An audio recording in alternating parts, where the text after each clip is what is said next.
Good morning all of you. आज हम P block के एलिमेंट्स के विषय में पढ़ेंगे। देखिए, ये जो आप एक टेबल देख रहे हैं, ये पी ब्लॉक एलिमेंट्स की टेबल है। ठीक है, इसमें यहाँ नंबर 1 ये जो एलिमेंट है ये बोरोन है, फिर एल्यूमिनियम, गैलीलियम, इंडियम, थैलियम, ये बोरोन फैमिली है। फिर carbon family, carbon, silicon, germanium, tin, lead. उसके बाद nitrogen family, nitrogen, phosphorus, arsenic, antimony, bismuth. फिर oxygen family, oxygen, sulphur, selenium, tellurium, polonium. फिर halogen family, fluorine, chlorine, bromine, iodine, astatine. उसके बाद हमारी ये सारी इनर्ट गैसेज आती हैं, helium, neon, argon, krypton, xenon, radon. ठीक है, अब आप सब देख रहे हैं इन एलिमेंट्स के आगे कुछ नंबर भी लिखे हुए हैं। ये नंबर जो हैं बच्चों, ये इनके एटॉमिक नंबर है। ठीक है, आप इनको इस तरीके से याद कर सकते हैं, 5, 6, 7, 8, 9, 10। ठीक, उसके बाद यहाँ 13 से शुरू होगा। ओके, क्योंकि 10 के बाद 11 एस ग्रुप में चला जाता है, जो कि सोडियम का है एटॉमिक नंबर 11। ठीक है, उसके बाद आप फिर इस तरीके से आप इनको याद कर सकते हैं। एस ब्लॉक आपने प्रीवियस क्लास में पढ़ लिया होगा। अब हम बात करते हैं पी ब्लॉक के एलिमेंट्स की। ब्लॉक के एलिमेंट, सबसे पहले हम इसको समझते हैं कि ये कौन से ग्रुप में आता है। तो देखिए बच्चों, ये आता है 13 ग्रुप में। किस में आता है? 13 ग्रुप में। उसी प्रकार ये 14 ग्रुप में, ये 15 ग्रुप में, ये 16 ग्रुप में, ये 17 ग्रुप में, और सारी इनर्ट गैसेज आती हैं 18 ग्रुप में। ठीक है, अब ये जो पी ब्लॉक के एलिमेंट्स हैं, अब हम इनके प्रॉपर्टीज के बारे में पढ़ेंगे। देखिए, पहले हम बात करते हैं मेटल्स की, यानी धातु की। धातु, इनमें धातु कौन है और अधातु कौन है और उपधातु कौन है, ये इसके विषय में आपको जानकारी होनी चाहिए। तो देखिए, इसमें जो धातु है वो है aluminium, gallium, indium, thallium, tin, lead, bismuth, polonium. ठीक है, ये गुड इलेक्ट्रिकल कंडक्टिविटी होती है इनकी, गुड मैग्नेटिक कंडक्टिविटी होती है, ये नेचर में डक्टाइल होते हैं और ये शाइन करते हैं। ठीक है, ये धातु की प्रॉपर्टीज होती है। अब हम बात करते हैं उपधातु की। उपधातु, देखिए बच्चों, उपधातु 14 ग्रुप, 15 ग्रुप और 16 ग्रुप में से होती हैं। अब देखिए, 14 ग्रुप में सिलिकॉन और जर्मेनियम। ठीक है, सिलिकॉन और जर्मेनियम। उसके बाद 15 ग्रुप में आर्सेनिक और एंटीमनी। 16 ग्रुप में सेलेनियम और टेलुरियम। ये हमारी उपधातु होती हैं। उपधातु वो होती हैं जिनमें धातु और अधातु दोनों की प्रॉपर्टीज होती है, वो होती हैं उपधातु। ठीक है, अब आप देख लीजिए 14 ग्रुप में सिलिकॉन और जर्मेनियम, ये रहा 14 ग्रुप, सिलिकॉन और जर्मेनियम। 15 में आर्सेनिक और एंटीमनी, और 16 में टेलुरियम और पोलोनियम। ये होती है हमारी उपधातु। अब हम बात करते हैं अधातु की। अधातु, अब देखिए, अब इनमें अधातु कौन है? Non metals. अब जितनी भी बची हुई इन सब के अलावा जितनी भी बची हुई हमारी एलिमेंट्स हैं, वो सब क्या हैं? अधातु हैं। तो हम यहां लिख सकते हैं, rest are the non metal. ठीक है, rest are the non metals. अब यहां एक क्वेश्चन आता है बच्चों कि इनको पी ब्लॉक के एलिमेंट्स क्यों कहा जाता है? हम इन सबको पी ब्लॉक में हमने क्यों रखा है? देखिए, हमने इनको पी ब्लॉक की एलिमेंट्स इसलिए कहा जाता है, P block element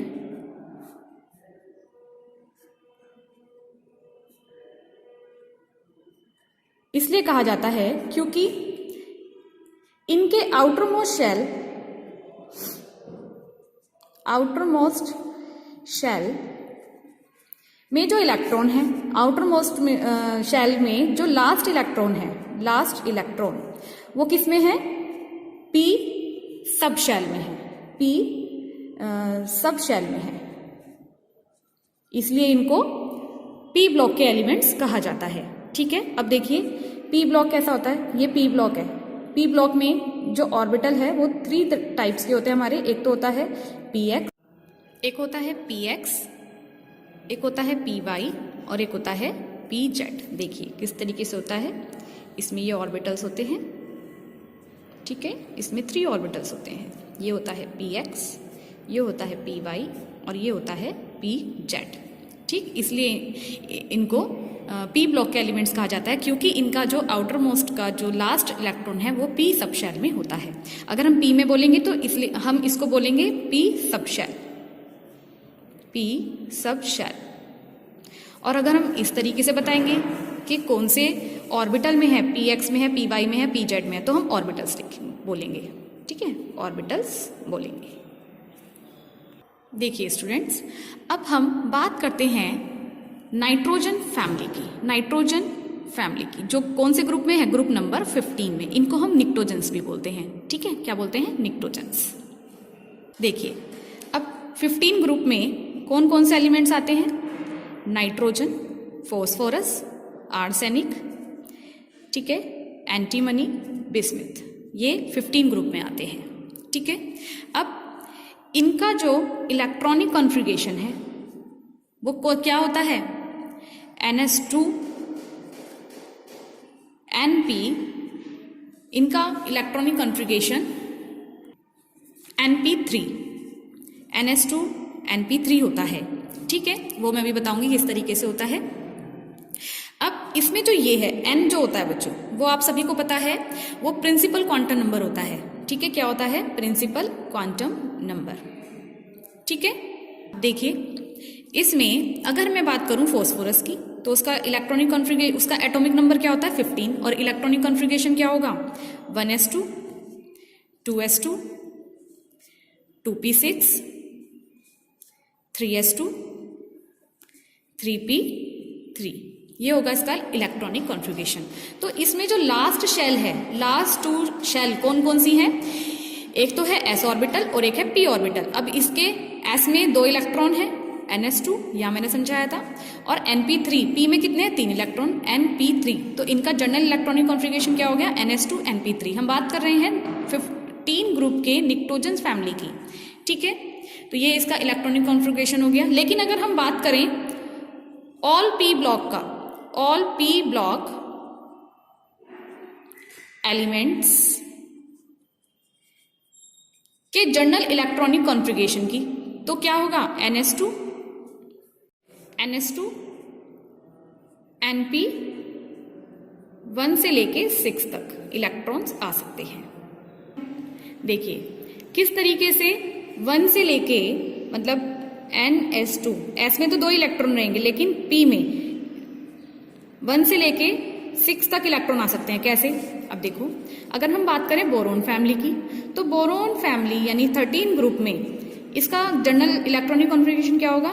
NS2 NP1। ठीक, इनके जो लास्ट इलेक्ट्रॉन है वो P1 यानी Px ऑर्बिटल में है।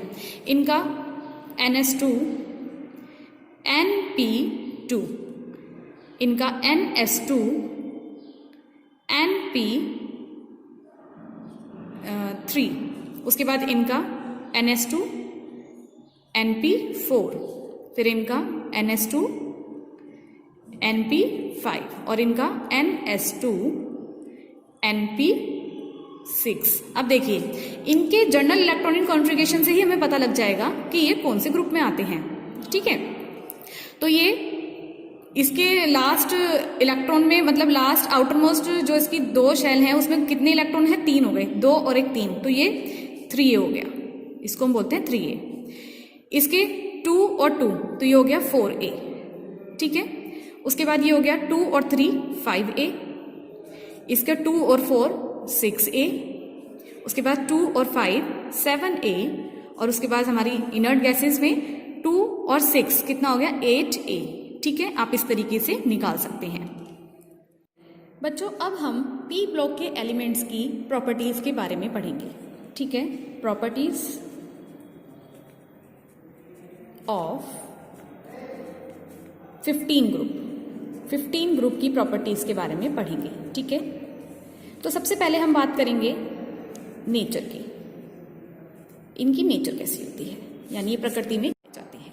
ठीक है, अगर मैं बात करूं नाइट्रोजन, तो नाइट्रोजन देखिए बच्चों, ये जो नाइट्रोजन है ये एक नॉन मेटल है और ये N2 फॉर्म जो कि गैस है उसमें पाया जाता है। फॉस्फोरस भी एक नॉन मेटल है और ये P4 की फॉर्म में जो कि एक सॉलिड है के रूप में पाया जाता है। बाकी आर्सेनिक, एंटीमनी और बिस्मिथ, आर्सेनिक और एंटीमनी ये दोनों मेटलॉइड है, बिस्मिथ एक पुअर मेटल है। ठीक है, और ये तीनों भी एक सॉलिड की फॉर्म में पाए जाते हैं। अब हम बात करते हैं इलेक्ट्रोनेगेटिविटी की। इलेक्ट्रोनेगेटिविटी जिसे हम कहते हैं विद्युत ऋणात्मकता। Number 2 electronegativity.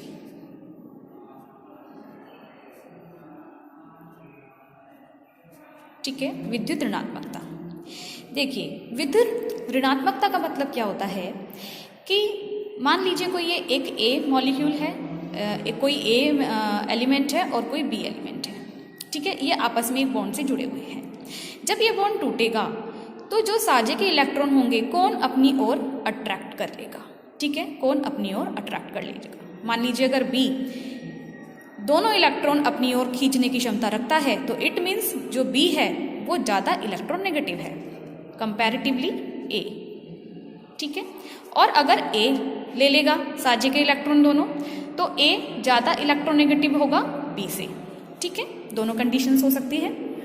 लेकिन अब यहाँ पर बात हो रही है निक्टोजन्स की, यानी नाइट्रोजन ग्रुप की। तो इसमें कौन सा एलिमेंट, देखिए बच्चों हम बात कर रहे थे इलेक्ट्रोनेगेटिविटी की, तो जो बॉन्डेड इलेक्ट्रॉन को अपनी ओर खींचने की क्षमता रखता है उसकी इलेक्ट्रोनेगेटिविटी ज़्यादा होती है। ठीक है, तो अब बात आती है कि नाइट्रोजन से लेके बिस्मिथ तक ऐसा कौन सा इलेक्ट्रॉन है जिसकी इलेक्ट्रोनेगेटिविटी ज़्यादा है। ठीक है, देखिए जब हम डाउन द ग्रुप आएंगे, यानी जब हम ऊपर से नीचे की तरफ आएंगे, ठीक है, ऊपर से नीचे की तरफ आएंगे, ठीक, तो इलेक्ट्रोनेगेटिविटी डिक्रीज होती है, डिक्रीज घटती है। इलेक्ट्रोनेगेटिविटी क्या होती है, घटती है। क्यों घटती है, पहले हम बात करेंगे इनके साइज की। देखिए नाइट्रोजन से लेकर बिस्मिथ तक का जो साइज है, यानी ऊपर से लेकर नीचे तक साइज क्या होता है, इंक्रीज होता है, साइज होता है इंक्रीज। ठीक, यानी सबसे छोटा साइज किसका है, नाइट्रोजन का, उसके बाद फॉस्फोरस और सबसे बड़ा होता है बिस्मिथ। ठीक है, अब जिसका साइज छोटा है, जिसका साइज छोटा है उसकी इलेक्ट्रोनेगेटिविटी ज़्यादा होगी। क्यों, क्योंकि वो जो साझे के इलेक्ट्रॉन हैं उनसे स्ट्रांगली जुड़ा रहेगा, एक मजबूत बॉन्ड बनाएगा। ठीक है, और जिसके पास ऑलरेडी साइज बड़ा है, इलेक्ट्रॉन ज़्यादा है, तो उसे ज़्यादा इलेक्ट्रॉन की भूख भी नहीं होगी। यानी जिसके पास इलेक्ट्रॉन की कमी है वो इलेक्ट्रॉन को अपनी ओर खींचने की क्षमता ज़्यादा रखेगा, और जिसके पास साइज बड़ा है यानी इलेक्ट्रॉन काफ़ी हैं तो वो इलेक्ट्रोनेगेटिविटी उसकी डिक्रीज होगी, उसकी कम होगी। ठीक है,